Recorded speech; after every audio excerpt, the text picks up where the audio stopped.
king of Syria once again invaded Israel.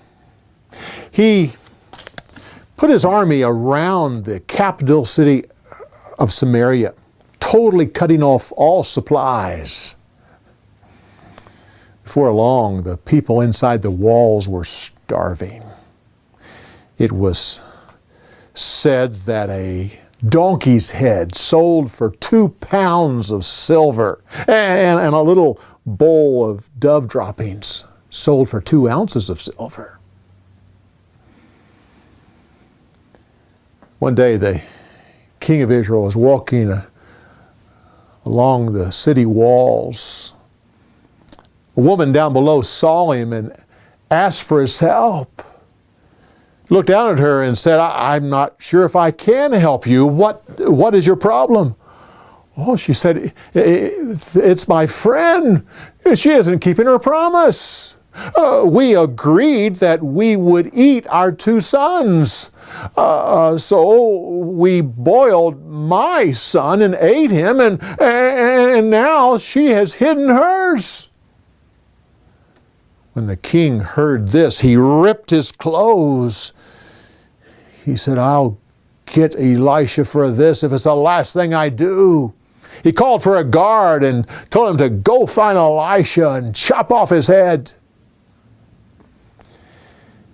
Elisha was meeting with some of the elders of the nation of Israel when he said, our murderous king has sent a guard to come chop off my head. And the king is right behind him. As soon as he said that, the king walked into the door. He yelled at Elisha, you said the Lord is causing this, so why should I serve him if he's going to act like this? Elisha says, I have another message from the Lord. This disaster is about over. Tomorrow at this time, a bag of fine wheat flour will sell for just a few coins. A large bag of barley will sell for the same price. King's advisor said, impossible. That couldn't happen even if God opened the windows of heaven. Elisha looked at him and said, you will see it with your own eyes, but you will not taste the food. That very night, out in the Syrian camp, suddenly the Syrians heard a loud noise, like a large army marching towards them. As they listened, they got louder and louder, and it sounded like there was chariots and horses. They yelled at one another, Israel has hired another army to attack us. Let's get out of here. They dropped everything, left it behind, and ran.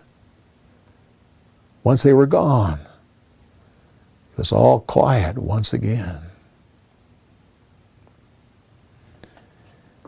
Just outside the city gates, before the sun had even come up in the morning, 4 lepers were talking among themselves. One said, why are we sitting here starving to death? The other one said, well, it's no better in the city. If we go there, we'll just die of hunger as well. First one said, well, yes, but if we go into, we could possibly go into the Syrian camp. I mean, they might kill us. We're going to die anyway. But possibly they may have pity on us and give us some food. So the 4 men got themselves up and walked towards the Syrian camp. When they got there, they didn't realize that the camp was empty.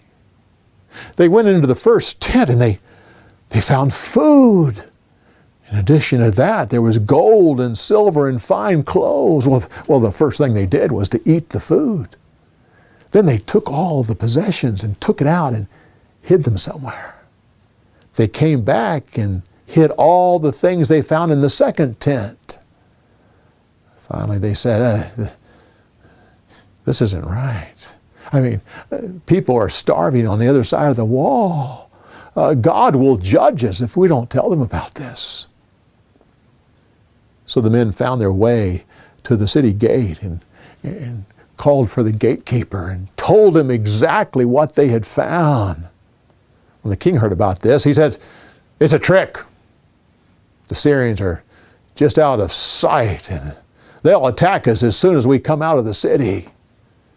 Still, he sent some guards out to see what they could find.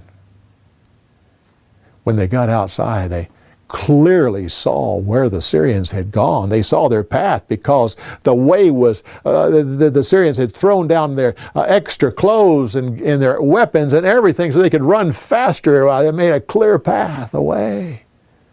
They came back and they told the king what they had found. Well, the people flooded out of the gates to go into the Syrian camp and to get food. Prices immediately fell.